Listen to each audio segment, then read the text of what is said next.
Once again, interest rates were the big story in real estate. Mortgage rates are down, but for how long?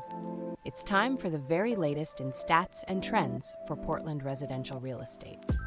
Welcome to Adam Davis Real Estate with RE/MAX Select here in Portland.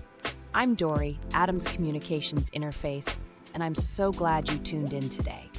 If you're new to the channel, we would be super grateful if you would like this video, maybe share it with a friend, maybe subscribe so that you could see more videos like this in your feed, and make sure you're the first to learn of changes in our real estate market.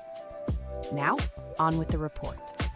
This week, we're going to hit the main trends for residential real estate sales for the full Portland metro area, including all the nearby communities in both Oregon and Southwest Washington. And of course, we'll hit the hot topic of the week, which is about falling mortgage rates.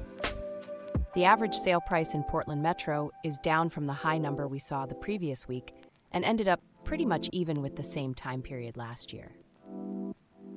In the year-over-year average sale price, when we compared May of 2023 to May of 2024, we saw an improvement in sale prices by more than 4%.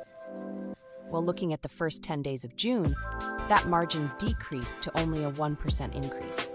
That is, average sale prices are only 1% higher than last year so far this month. Something to watch over the next couple weeks. The number of purchase agreements signed by buyers and sellers is still pretty strong, with a 15% increase over the previous week. What is interesting is this is pretty much the same number of deals signed last year at this time. Over the past 5 weeks, we'd been outpacing last year's buyer activity, but not this week. Our other main measure of buyer activity, lockbox opens, by agents out looking at homes with their buyers, that number has been gaining ground for a few weeks now. On the Oregon side of the border, lockbox opens are up 5% over last year at this time, and they're up by more than 10% on the Washington side of the border.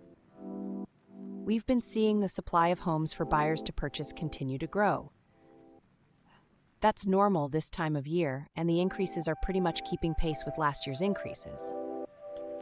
Nothing new there, but do keep in mind that we've been running with a higher supply of homes for sale than last year. Buyers have 32% more homes to choose from versus last year at this time. No change from the previous week, but still down from the 44% difference we were seeing about a month ago. Let's talk about mortgage rates. At the end of last week, the 30-year fixed mortgage came in at 6.5%, best case scenario for the best advertised rate I could find. Well, we got a couple lower than expected reports for inflation and a higher than expected number of jobless claims. That all led smaller yields on the 10-year Treasury and in mortgage rates. On Thursday, the best rate I could find advertised with 6.25%, with most lenders probably somewhere around 6.75% to 7%. As always, if any of that changes before I post this video on Friday, I'll note the changes right up here. The Fed board did meet earlier this week. They made no changes to their Fed funds rate as expected, but they did announce that they're only anticipating one interest rate cut by the end of this year. And that's down from the 3 cuts they'd been anticipating up until now. So for now, it looks like mortgage rates in the 6s is where we're going to stay.